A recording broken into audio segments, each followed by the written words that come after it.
नमस्कार प्रेक्षकांनो, या सावलीची जणू सावली या मालिकेमध्ये तुम्हाला पाहायला मिळते सारंग आणि सावलीची जोडी हळूहळू वाढत चालली आहे. तर प्रेक्षकांनो, तुम्ही पाहिले असेल की क्रिकेटचं कॉम्पिटिशन या ठिकाणी करायचं ठरवतात.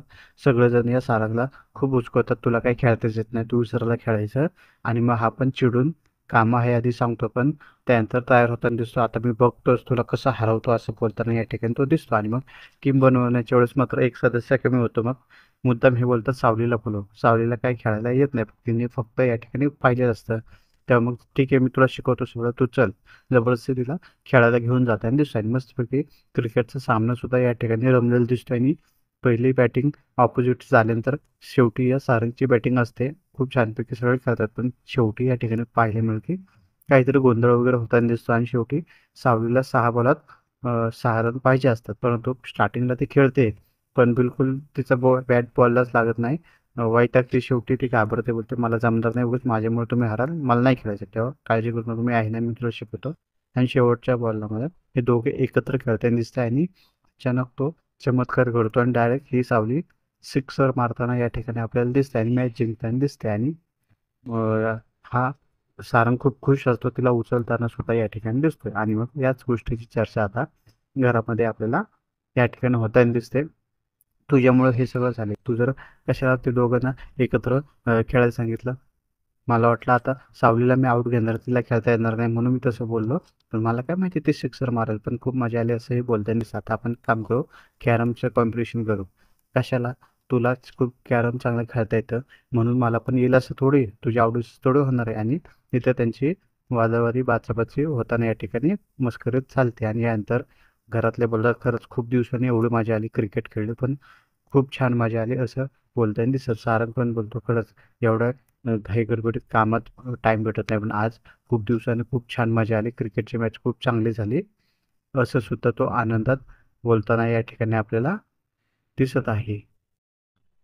या ठिकाणी इथे तुम्हाला पाहायला मिळेल की ही तिलोत्तमा बोलते, तू म्हणते बरोबर आहे, पण मला आजच्या जनरेशनवर बिलकुल विश्वास नाही, ते काय करतील काय नाही त्याचा भरोसाच राहिला नाही, असं बोलताना या ठिकाणी दिसेल. तेव्हा सोहम बोलतो, असं काय बोलते. आणि ते सारंग बोलतो, नाही असं काही नाही, त्याचा विचार वेगळा आहे, आपण या इंडस्ट्रीमध्ये नवीन आहे, आपण कधी हे केलंच नाही, त्याच्यामुळं काही गोष्टीच कल्पना आहे. तेव्हा एक बोलतो, त्याने काही नाही, जास्त फक्त कॉपी पेस्ट केले, एवढं ॲल्बममध्ये किंवा त्याच्या प्रोजेक्टमध्ये दम नाही.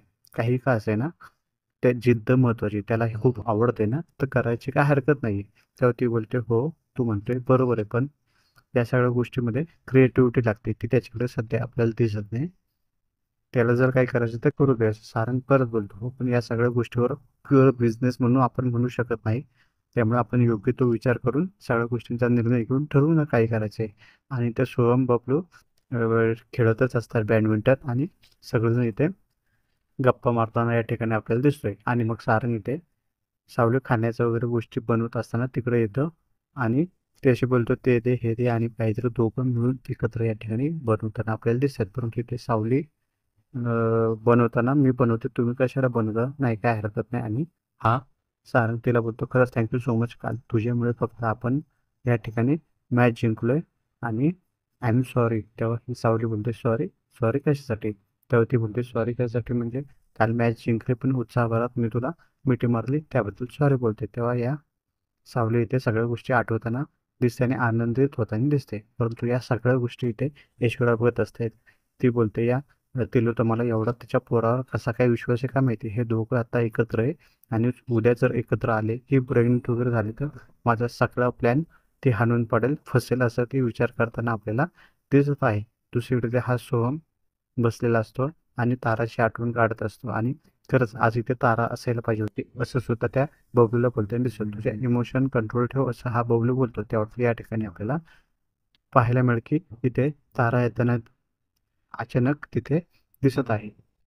आणि इथे मग ही तारा बोलते, खरंच तू मला मिस करत होता, हो खूप मिस करत होतो तुला, असंच हो मी या ठिकाणी बोलताना दिसतोय. परंतु या ठिकाणी पुढे मग तू माझ्याशी तारा डान्स करशील का, असं सोहम विचारताना दिसतो. आणि मस्तपैकी या दोघांचं खूप छान रोमॅन्टिक असा इथे डान्स होताना दिसतो. खूप वेळ डान्स होताना दिसतो, घरातले सगळे बघत असतात, बघ ह्याचं हे काय चाललंय. खरं तर इथे तारा नसते, हा बबलू असतो समोर, बबलू सोबत तो डान्स करतो. तिला वाटतं समोर ताराचं. खूप वेळ रोमॅन्टिक डान्स केल्यानंतर इथे बघितलं का याचं चाळे, आणि म्हणायचं मला नवीन अल्बममध्ये प्रोजेक्ट करायचे, हिचे पाली चाळे काय संपतच नाही, असं घरातले बोलताना दिसतात आणि मग या सगळं डान्स करत असताना ते खाली पडताना दिसतात आणि मग डोळे उघडून बघतो तर हा हा बबलू असतो, तारा नसते. आणि घरातले बोलतात, "ये ये वरती ये, काय तुमचा बालिशपणा अजून काय जाणार नाही." आणि म्हणे मोठा अल्बम बनवायचा, प्रोजेक्ट बनवायचा असे टोमणे मारताना हे सगळे दिसत आहेत. आणि इथे मग या ठिकाणी तुम्हाला पुढे पाहायला मिळेल की चेसचा वगैरे गेम ते खेळत असतात आणि बोलतात की हे काय चाललंय, हे सगळं चुकीचं आहे बोलताना दिसतंय, तू बालिशपणा कमी कर आणि प्रोजेक्ट वगैरे हे बोलते सोडून देतो विषय. तर सारंग बोलतो, मला काय वाटतंय त्याला जे काही करायचं ना ते करू दे, त्याच्याकडे तेवढी क्षमता आहे, कॅलिबर आहे, त्याला त्यात जिद्द आहे तर करू दे ना. तेव्हा बघितलं ना आता कसा वागतोय तो. तेव्हा हो बरोबर आहे, पण मी काय म्हणतोय या सगळ्या गोष्टीमध्ये ही सावली नक्कीच या सोमची मदत करू शकते. तेव्हा का, तिला काय कळतं यातलं. तेव्हा हा बोलतो, कॉस्मेटिक्सचा आपण जेव्हा नवीन नवीन बिझनेस चालू केला तेव्हा आपल्याला पण कोणीतरी मदत केली असेल ना. आणि ही सावली ताराची असिस्टंट असल्याने नक्कीच तिला काही गोष्टी या तिला माहीत असेल आणि ती सोमला आपल्या नक्कीच मदत करू शकते. त्यालाही या सगळ्या गोष्टीची हेल्प होऊ शकते असं या ठिकाणी हा सारंग समजून सांगण्याचा प्रयत्न करतो. तेव्हा तिला गोष्टी पटत नाही, पण ती आता काय बोलू कळत नाही तिला. आणि हा सारंग मग सोमला बोलतो, अरे मी आता तुझी बाजू घेऊन बोलतोय, हा बालिशपणा आता कमी कर.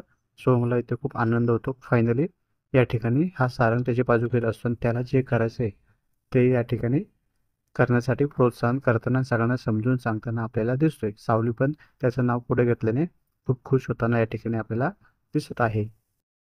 आणि दुसरीकडे या ठिकाणी तुम्हाला पाहायला मिळेल की या सावलीच्या घरचे खूप काळजीत असतात.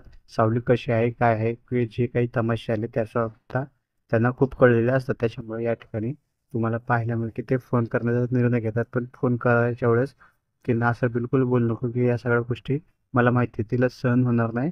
आणि मग फोन करतात तेव्हा ही बोलते, आता घरच्यांना काय बोलू, खरं खोटं करायला लावलं तर मी काय करू. ते काळजी घेताना टेन्शन घेताना आपल्याला दिसत आहे. तेवढ्यात फोन जयंत बोलतो, अरे सावली कशी आहेस तू, काय ती थोडीशी घाबरली असेल, तू काळजी करू नको, आई बाला याबद्दल काहीच माहिती नाही. आणि जयंतीने पण इथं आल्यावर काही सांगितलं नाही, टेन्शन घेऊ नको, फक्त त्यांना तुझ्याशी बोलायचं होतं. आणि मग हे बोलते, बा कसं आहेस तू, मी ठीक आहे, तू कशी आहेस, सगळं काय ठीक आहे ना, जावे बापू वगैरे सगळे कसे आहेत. तेव्हा सगळं काही खूप आहे, सगळं छान आहे, जावे बापू खूप सांभाळून घेतात तुला, मला माहिती तेव्हा हो. आणि ही जुन्या गोष्टी आठवताना दिसते. खरंच तो प्रत्येक गोष्टी समजून घेताना दिसते. आणि बाळा काळजी घे. आणि तेव्हा बोलतो, हो तुम्ही मला दिलेला मला शब्द खूप चांगला माहिती आहे, मी कधीच कोणाला उलट्या शब्दाने बोलणार नाही, तुम्ही टेन्शन घेऊ नका, मी आनंदात आहे असं बोलताना दिसतं. आणि ही या ठिकाणी इथे आई वडील बोलतात, काळजी करू नको, कधीही तुला वाटलं तर हे घर तुझ्यासाठी कायम आहे. तेव्हा ही सावली बोलतो, मला माहिती आहे बापाचं घर आणि मन आभाळा एवढं असतं, तू काळजी करू नको, सगळ्या गोष्टींची मी काळजी घेईन, तुम्ही स्वतःच्या तब्येतीची काळजी घ्या, असं सुद्धा ही सावली त्यांना सांगताना दिसते. आणि हे दोघे इमोशनल होताना दिसते आणि फोन ठेवताना दिसते. माझ्यामुळे उगाच यांना आता पुढे कोणताच त्रास नको असंही मनातल्या मनात विचार करताना सुद्धा दिसते. आणि घरातले सुद्धा यांना सगळं माहिती आहे, हे लपून ठेवलेलं असतं. आता जयंती काय कांड करते हे आता यांना भागामध्ये समजेल. परंतु आता दुसरीकडे मात्र ऐश्वर्या आणि तिचा नवरा इथे बोलत असतो. ऐश्वर्या सारंग आणि सावलीला वेगळं करण्याचे नवनवीन कटकार करण्याच्या प्रयत्नात असते. आणि हा तिचा नवरा बोलतो की सारंग आणि सावली ना खरंच एकमेकांसोबत खूप छान दिसतात. त्यांच्यामध्ये आता हळूहळू बॉन्ड तयार व्हायला लागलाय आणि या दोघांच्या नात्याचं तो थोडंसं कौतुक करताना दिसतो आणि लवकरच ते प्रेमातही पडू शकतात. अशा पद्धतीचं या ठिकाणी तो ऐश्वर्याला बोलताना दिसतो. ऐश्वर्या मात्र थोडी भडकताना दिसते. ती पोरगी आपल्या सारंगच्या आयुष्यात येण्याच्या लायकीची आहे का, ती कशी आहे, काय आहे, ते मग किती रागराग करते, बरंच ती बोलण्याचा प्रयत्न करते. आणि ही म्हटल्यामुळे बोलते, हे यांना जे पटतंय, ज्यांना वाटतंय ना ते मी कधीच आयुष्यात होऊ देणार नाही. काही करून सारंग आणि सावलीला मी एकत्र येऊ देणार नाही. आता पाहू मालिकेत येणारा भाग म्हणजे आता ही नवनवीन यांना थांबवण्यासाठी काय काय कटकारस्थान करते. आणि अशीच माहितीची नवनवीन प्रोमो रिव्ह्यू आणि जर अपडेट तुम्हाला पाहिजे असेल तर माझ्या या चॅनलला नक्की सबस्क्राईब करून ठेवा. असेच मालिकेचे नवनवीन व्हिडिओ या चॅनलवर तुम्हाला पाहायला मिळत राहतील.